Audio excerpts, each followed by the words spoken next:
তাই তো টুপি আনোনি কেন? তোমরা অ্যানিভার্সারি টুপি বানাতে হবে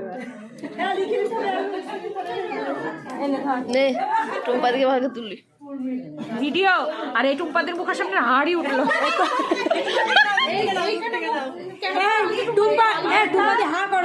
মানে এমন হাড়ি না না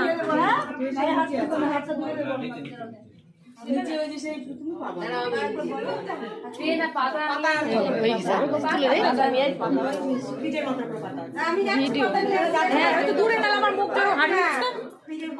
তাই তো বিশাল ব্যাপার তো। এটা তো হচ্ছে না যে ওরটা উঠছে না, এটা তো ওটা তো। হ্যাঁ দাঁড়া ছবিটা তুল দে। পোজ দিন আবার দিবে না বলে পোজ নে এখান থেকে এইটা মেনশন করেছে না অফ করো।